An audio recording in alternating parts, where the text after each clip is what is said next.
Welcome to the Business Thruple podcast, where we talk about what it takes to build a global business. I'm Al. I'm Jasmine Cherie. And I'm Jamey. Welcome to the podcast. So I can't believe it's taken us this long to actually have the conversation of natural products, eco, why the fucking Green Rebellion actually does exist. It's taken us this long to start the conversation of why we developed the company and where we're at as a society with our products and what it's actually doing to us. Let's talk about for a quick moment, because we have spoken about it on previous episodes and on the website as well. What happened to your pop?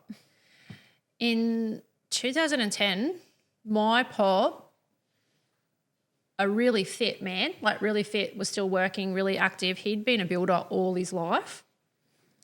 We got the call that he had asbestos cancer, and he actually didn't tell us that he was fucked. I was really cranky at him for a long time, so we'd planned to go and see him, and he loved us so much that he thought he would save us that. And he got up one night and went to the toilet, coughing up blood, and then found him dead in the toilet. It happened really quickly. And it was the start of the eye-opener for us that Pop, who was happy, fit, could be fine all his life. And he worked on the land. He wasn't on the land, a different side of my family. Right. He was a builder, yeah. He was a builder. Concreter. Worked active, a carpenter his whole life, had worked like all across Australia working with asbestos and no signs, like working, fit, healthy man. Dropped dead to asbestos. And that was the eye-opener for us to go, fuck. Yeah, it was something that was deemed safe once upon a time that everyone was using as just a household, regular, building material that we'd use every day. That all of a sudden something like this could just rear its head up and take someone's life. Did they actually come back and say it was asbestos poisoning? Yep. So that was in the death certificate. Yep. Asbestos poisoning. Yep. Okay. All right. So, we could have sued, but nobody in the family actually wanted to put the time into going and fighting that and getting the money back from that. But that's on his death certificate by asbestos poisoning. Okay. And then that was a wake-up call for you. And do you want to talk about your love affair with the chemical aisle, the cleaning aisle? So before this... Sorry, did you where the hell are we going with this? Well, I think it's great to give contrast. There's so many people out there now that were like me, and chemicals were everything, and you didn't have a clean environment unless it fucking smelt like bleach. That was me. I was that. Or disinfectant. You got to disinfect it. You got to get rid of everything. You're right. Throwing my hands around, getting passionate about this. I was that kid that grew up that watched all the ads on it's dirtier than it's clean. And I'm like, wow. So I had developed this obsession with dirty to clean at a young age, and so therefore developed an obsession with chemicals. But I would say it wasn't even an obsession with chemicals in our house. It was an obsession with I need chemicals to fix everything's problems, my wrinkles, how I want to look, the environment, to make our kids better. I thought chemicals were the answer to that. And there's this conditioning in us that we need bleach and disinfectant and chemicals to have a clean home. But the reality is we wouldn't put those chemicals in our mouths. There's a reason why that those chemical bottles have got the danger signs, is because they're not actually good for us. And we wouldn't put them in our mouths. And then we have our children and people that we love crawling around on the ground, all because we've got this brainwashing and conditioning that we have to have, to be a good woman and to be a good mum and to be good parents, that our children, we have to provide these homes for our children. They're full of chemicals and they're toxic. Well, so as a society, right, we're becoming more health conscious, and what I see is a lot of people, especially as you're open in Sydney, right, they're really health conscious people and really wary of what they put into their mouths and what they put on their skin. But then actually as a society, we haven't got up to the point where our nose isn't and what we inhale is going into our body and we're breathing it in, and our skin is our biggest organ. And those particles are out there in the world and they're going into our bodies, and nobody or not, like, actually take that back. Some people are cottoning onto this, that we're inhaling all these things through our nose and our skin that we're putting around our house, and the damage that is causing not only us personally but as a society. So you once had a love affair with the chemical and cleaning aisle of the supermarket. And what's your stance now? We don't use any chemicals. Even like, obviously I still bleach my hair, my makeup, my skincare, I'm always turning the labels around and I'm looking, because the one thing that I learnt in my journey and what we're really passionate about is do not trust the label. I want to talk about that today. Before we get into that, I think now's a good time to talk about I want to talk about some facts about the cleaning industry. And to be honest, I love what you just said around just turning the label. If anyone does any research, there's you don't have to dig very deep on the internet to find out about chemicals and the effects that they have on, and like the cleaning industry chemicals, I should say, that are in our bleach bottles and in our Dettol and in our disinfectants and our multi-purpose cleaners and all that. So I have got some lovely facts here. Hold on, everybody, hold on, because these facts they're actually, they're scary, but I think, you can't run away from the truth. Like, if we run away and bury our heads in the sand and not look about the reality of what happens, we actually get to take back our power. And you can turn, like, for ages when I found out, like when Pop died and when we found out about the truth about chemicals, I was really fucking angry. And the thing is that, like, a lot of people have so much trust in the industry, right? Everyone believes what they see on TV. So they go, they're telling me it's good for me. And they keep Women's Day, they advertise it, so it's better be. Yeah, like it's it's keeping my good for family our safe, home. by using these products. They think that they've got the best intentions at hand. Wait till you hear some of the stuff. I agree with you, Al. Let's hold hands. I'm fucking scared.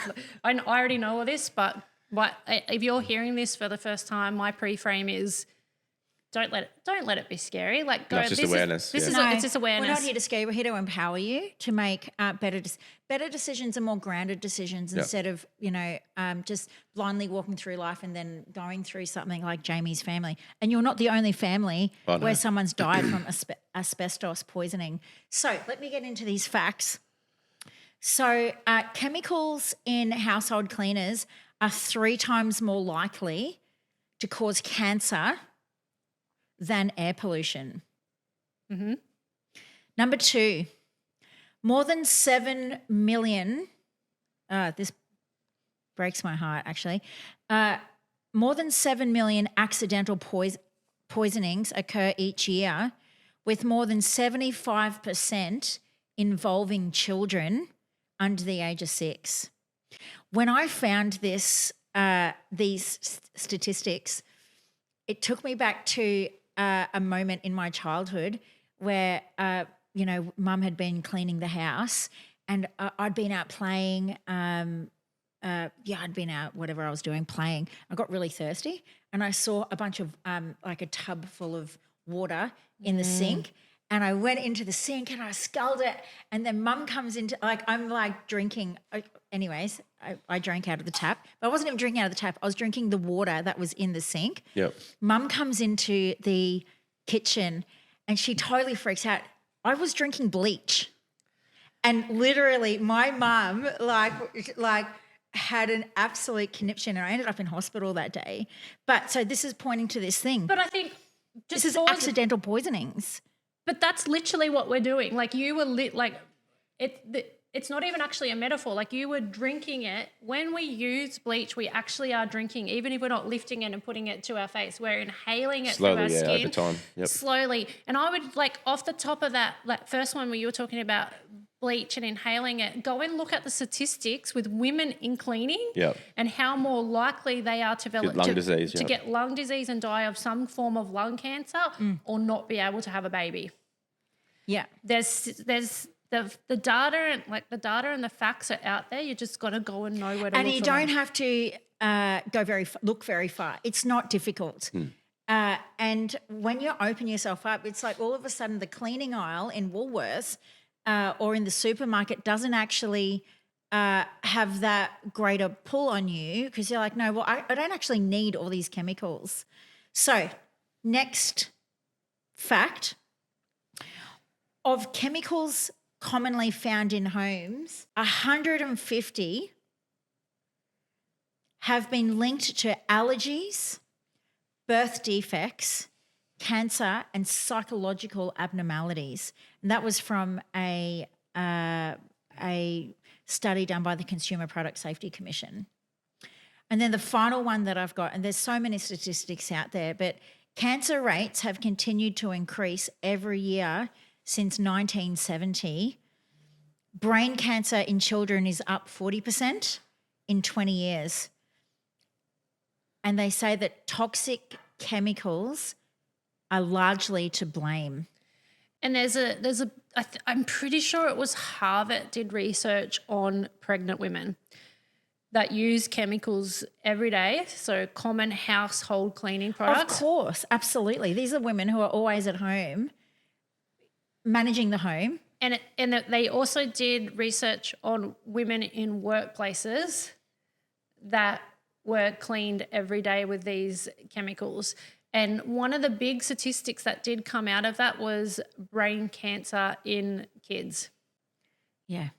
It actually makes me not want to bring a child into the world, which is sad, like because of the society that we live in. And I get that you can NLP me on that, but if you actually have a look at what society is today, it's like there's got to be a better way. Well, that's what we're doing at the Green Rebellion. Well, yeah, and I think it takes people like us standing up and going, hey, like, not okay, let's all not go, fuck, we're all going to drop dead in the next few years, but it's just being aware because without and helping people to link the dots up too with the data. This is the data and this is the reason. Because nobody's doing it. And that was our thing when we started. We're like, we don't want to scare everybody. I don't want anybody to feel like I did when I first found out and went into complete fear mode. I'm like, let's empower. Mate, we were that fearful when we first started hearing these things that we didn't even want to go to the shopping centre because we knew people there were wearing synthetic fragrance. Yeah. And you're like, how do you get about going and doing your shopping? Like, we don't even want to go to the grocery store because you know that there's that aisle there that's full of synthetic fragrance. And it's being aware and cutting it back. Like, I think as society, right, we know alcohol's bad for us, but we still have a drink every now and then. Like, so I think it's the same with chemicals, right? Like, don't be a chemical holic. You know, that's what I'm saying. I bleach my hair. I know bleach is bad for me, but like I know if I want to bleach my hair, I've got to counteract other things. So when I'm looking for my cosmetic products, I'm turning that label around and I'm reading and I'm educating myself because it comes down to us as the consumer to do our research because the companies are not going to pull back. They're making too much money from it. And that's when I go into they know. So what is the fucking agenda with this? When you go to a fertility doctor and the first thing they ask you is how much perfume are you using and are you using household candles? And that's the first thing they tell you to stop using if you want to have a baby. There's a fucking problem, you know. And the problem is that there's no governing regulatory body which actually stops this shit from getting on the shelves.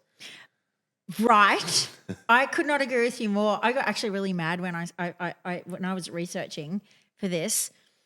So there's a PDF by the Australian government called Environmental Cleaning Products Selection Fact Sheet, right? Oh, because you read that before you go to the shop, don't you? Well, no, wait. So it is encouraging using detergents, using disinfectants. I read through, it's only a 3-page fact sheet. I haven't showed it to you. I'll show you after the episode. I was like, wow, this is like the governing bodies in Australia still have not caught up on what eco is, what eco-friendly is, what is non-toxic. So there's not a lot of education around. So I think that's one of our duties as, one of the things that's going to be a solid foundation for the Green Rebellion, and what we're doing is providing education-based training. And then when you do have a look, sorry, just to cut in on that. No, you're right. At those boards, who sits on them? Oh.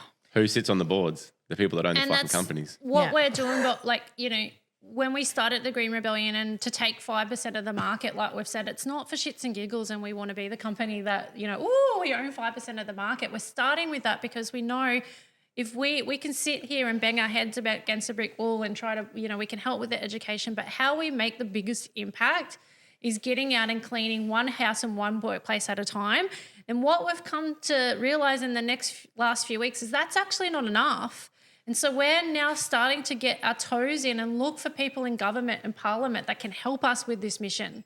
Because like Jazz is saying, there's so much legislation that just hasn't caught up because we go use Pino Clean, kills 99% of germs. Well, Keep your children safe. Keep your families safe. My counter argument would be, does it actually and do we need to? But even if we need to, what is the counter action of that? Is there any point in you killing a disease or a virus in your home if you're actually poisoning your children to do that?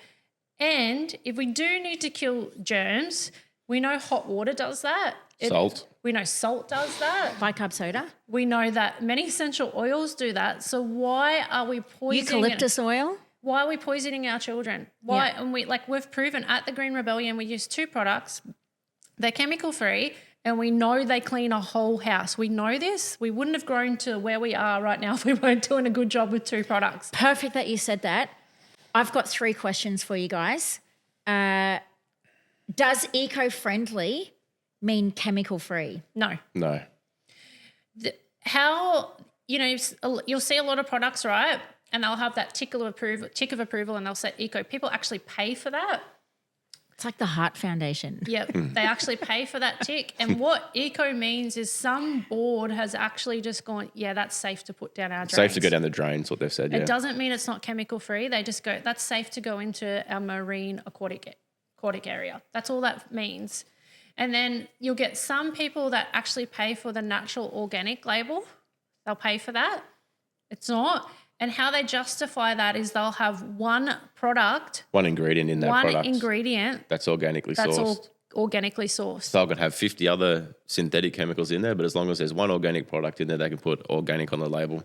Or you might get somebody that tries to do the right thing and they will source natural products because there's a difference between natural and organic, right? Mm-hmm. Natural means it's naturally derived. It's from the ground, like a mineral or a plant. And then organic means that it's not been grown with pesticides. Where was I going with that? Chemicals, products, choosing. So if you don't know, I'll go to my next question. Go then and I'll fix it up. Does eco-friendly mean non-toxic? No. No. You can drink water and die from drinking too much water. You can create toxicity in your body from overexposure of just about anything in the world. You can get toxicity from breathing too much oxygen. It's everything in there's some pretty big statements you've just said. It's in moderation, right? So it's the best for you in low doses. So as long as you're not overexposing yourself to it, it's fine. If you go and drink like vinegar, right, is not toxic. But if you go and drink 80 litres of it, you're going to fucking kill yourself, right? Yeah. That's the point I'm trying to make is that it's non-toxic in low doses. It's that, and I think it's also going back to if something's got a label and it says eco, it doesn't mean it's eco. It comes back to that somebody's just went, this is safe to go down the drain. Or in some cases, they haven't even said that. They've just decided in my marketing, I'm going to write eco. And I remember one. And it might be that the packaging is eco. And it's people. I've seen that. This is an eco product. The chemicals are still the same. Yep, turn them around. Man, there's one on the shelf right now which really drives me nuts, and I'm not going to say the name of it, but everyone's buying it at the moment because it's in an eco package, and then you look at what's on the label. Is it toilet paper? No. There's a lot of big. Eco's a trend, right? Eco is a trend, and people are thinking, I'm going to do my part for the world. I'm going to do my part for the planet. I'm going to go out and buy eco products. So companies are not fucking stupid. They know where the trends are going. They know the niche, yeah. So they go, in my marketing, I'm just going to put, this is eco. And I challenge you as the consumer, go to the supermarket, turn the eco products around, turn the one that's on the shelf next to it. Some people are doing the right thing, but many of them are not. Like the big name ones that are making it and saying eco. But there's also a lot of people that are trying to do the right thing, right? And they'll try and source natural products or organic products. Because remember I was saying there's a big difference. There's natural, it's naturally derived from the environment. Then there's organic, which it's not been used as any pesticides, because you can get a natural product, right? Then it's been grown with pesticides, counteracts that. Like what pesticides are doing to us with our food and everything, that's a whole different conversation. But what they'll also do is go and put fragrance in it. That word fragrance can hold up to 1,500 chemicals all by itself. And the reason why they will go and put fragrance in it is because essential oils and natural fragrance, it's expensive. So to make something profitable for them and have the biggest margins, which counteracts everything they do, they'll go and you'll turn it around, and if it says fragrance or perfume in it, there's no point. I think but you can support yourself in this too, and being aware, because like we just did a whole episode on tech. There's technology out there that you can get on your phone now where you don't have to sit there and read every single thing. You can just scan the label and it'll tell you exactly what's in it. So you can support yourself in this and make it easy by just getting apps that are out there. They're accessible to everyone, and just it's easy. I've got a cleaning company that has a worldwide mission to remove chemicals. I'm no expert. I've done my research. I know enough to support me. I know what's good for me and I know what's bad for me. And that's where I'm saying it's up to us as the consumers to do enough research to know. And so we stop buying these products and supporting these products and these companies that literally are just not fucking doing the right thing. I think, eco and sustainability maybe 15 years ago or even 10 years ago, you'd find those types of conversations in hippie compounds, and we'd kind of, remember we spoke about this last week, where like, fuck yes, the hippies, they're taking LSD and everything's eco and crazy anti-vaxxers. Yeah, bad people, like keep them over there. What's wrong with them? Like, well, of course we need all these things. Right, but the term eco and even organic and all of that stuff, we'll stick with eco because there's a lot of terms that we can use. Is actually really easy to create and adopt and implement into our homes. Like you said before, so there's boiling water, there's essential oils. I love putting essential oils on my body. When I'm in the shops, and especially at Christmas time when you see all the fragrance coming out, I shudder. And it just seems so over manufactured. And we don't have to spend a lot of money on products now for our homes to be clean, to be sanitized, and for our homes and for our people that we love and our children to be safe. It doesn't have to cost a lot of money. And that includes lemon, bicarb soda, boiling water, essential oils. Is there what else can you're looking can you for think of? Like it's really minimal. So at the Green Rebellion we use a heavy duty powder that's made from natural minerals from the ground, like washing sodas. Like people don't understand the power of washing soda. It's just baking soda, like purified baking soda, yeah. Like how good that is. And then it's just not like natural dish soap. And what we train our Green Rebellions on the ground, it's the equipment that they use to get that. Yeah, and then pairing those with oils too. Yeah, oils, and like you don't need to go out and join an oil club or anything like that and stock your We're not going to oils. drop a link down below. No.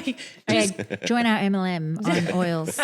No, like you don't need to go and do that and get so far into it. Like what we found is anything lemon-based, like lemongrass, they're natural anesthetic and they smell antifungals, yeah, amazing. I want to talk about just going back to those facts and figures that you had before, and the thing I can't leave out of my head and the stories that we've heard that are coming through. And a lot of our customers, they're like, the reason I chose you guys because they became aware of themselves with kids that are having skin conditions, autoimmune diseases. They were seeing, and by their own research, it was the chemicals they were using in their homes that were causing a lot of things. And that's why they reached out to us. And I think that the whole ethos of the Green Rebellion and what we stand for is that people can, it's not just some gimmicky label. We're actually making their homes safer and chemical free. And in the world that we live in, and I believe that some parents are in a really desperate state. Like, why is our skin showing? Why is my child having this reaction? Why is there all this eczema? Like how many kids did you know when we were kids that had eczema, but now every second kid's got it? Or how many kids had behavioural problems when they were little? Yeah, like today. In comparison to I think I was one of the kids that had behavioural problems. I definitely was, yeah. My mum used bleach. No. So did mine. You drank it. Right? comes down, like the biggest thing, and I think for me, like once again, I don't want to create fear, and there is the skin conditions, and there's like we're talking about the brain disease, lung disease. The thing that scares me the most is the products that we're using that are hormone disruptors. Yeah, endocrine disruptors, yeah. Endocrine disruptors, and what it's doing to us. It's killing us. It's the silent killer. They are killing us softly. How many people do you know in this day and age that cannot conceive a baby? You can't the fertility. You cannot turn a blind eye to this, and we can't look at this and go, what has happened in the last 50 years that has caused this? Because I remember you hear the stories like the spit and polish. You know, back in the 50s and the 60s, you know, when did they really start like going, use the chemical to clean your home, use chemicals to do this? It was really like in the advertising boom, yeah. Because they knew there was money in there in the marketing. What else do the stay-at-home mums do? Back in the 50s, stay home and clean, you know, to be a good woman. Can I tell you a crazy story that I learnt? Freud, who is the father of hypnotherapy. So I'm not sure if anybody's ever done any research on fluoride, but this was the crazy thing for me. We've got a dentist in the house over here too. He might have his 2 bob on it. And what I found through all my research and where fluoride was actually derived from, it was toxic waste. So in the nuclear... It was a byproduct of chemical production, yeah. It was a byproduct of chemical production. And what had happened was when they were making all the nuclear bombs, they had all this waste and they went... It was in the water. It was making lots of people sick. There was a big pandemic worldwide going, you're killing us with this fluoride. And then they went, what are we actually going to do with it? Like this was a worldwide, like if you go and do your research, like worldwide, like we just had COVID, it was a pandemic where fluoride and the toxic waste was killing people. Then they got Freud only 2 years later, don't mark my words with that, I believe it was 2 years later that they got to put a marketing campaign together to tell people fluoride was actually fucking good for them. And then people just got hypnotised. He was the first guy that got commercials going and hypnotised people to believe something was actually good for them. Within 2 years, killing us to, actually this is good for you and you should be putting it on your kids' teeth. True story. When was that? In the 80s? No, like earlier on, like first infomercials. Oh, in the 70s and 60s. I believe it was like the 50s or the 60s. And here's the power of advertising. If I say which bank, what do you guys say? Commonwealth? Exactly. Yeah, Commonwealth. Which bank? The Commonwealth Bank. Commonwealth Bank.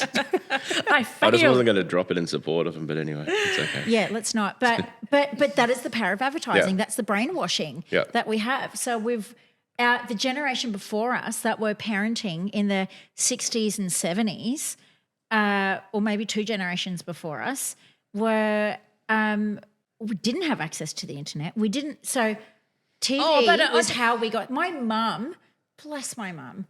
She's like, I was like, Mum, why do you watch that? She goes, it gives me information, tells me what's going on in the world. I'm like, Mama, come on. Like, but that's the generation that they are. But I also, and they trust it. I'm gonna call a little bit. I don't actually think the internet has supported us so much with it, because you go and try and do research on the internet, you're not going to find all facts. Like I remember I was having we all need access to the dark web. Yeah, I was having a conversation with ChatGPT, right, about chemicals, and it kept saying to me that's not true. Yeah. When I knew it to be true, and it's like because I couldn't find the supporting data. Because ChatGPT gathers all data from the FDA in America, so all Australian rules, regulations. And who sits on the board of the FDA? Of the FDA, this is a whole conversation, right? So it grabs all data from there, and so parts of Europe have banned fragrance because they know what it's doing to us as hormone disruptors. Like Europe's way above us when it comes to that shit's bad for you, can't use it, it causes this. And so within Australia, we take all rules from America and FDA. And I was trying to have this conversation, which is known fact with ChatGPT. I'm having an argument with a ChatGPT going, it's like, I can't say that. That's not true. I can't write that for you. I'm like, motherfucker. It's true. Did you call him motherfucker? I did. Oh, I was yeah. literally typing, going, motherfucker. So, like, you've got to go and find the peer-reviewed research. Right. Do not trust that when something says it's FDA approved, that means nothing. Like, go and look at Monsanto. Who sits on the board of the FDA? Who sits on the board of the FDA? Who's running Monsanto, which is putting all these chemicals and everything on the people's crops and doing what they're doing? Okay, let's pause this here. We're getting yelled at by our producer. So thank you everyone but this is such a huge conversation.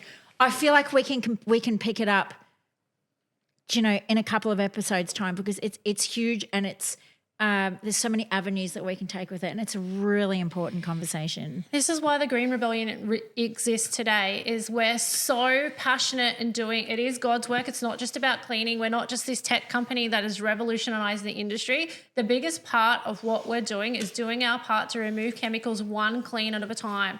We're taking 5% of the market, not for shits and giggles, but we're to help remove chemicals and educate one clean at a time.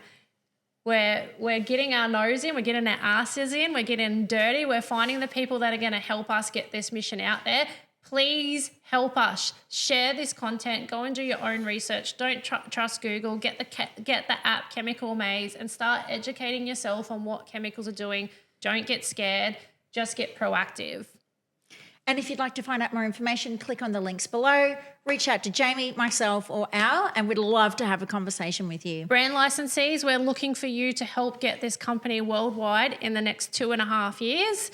Please reach out if you're interested in joining the mission and helping us be a big part of it. See you on the next one. Uru. Toodles.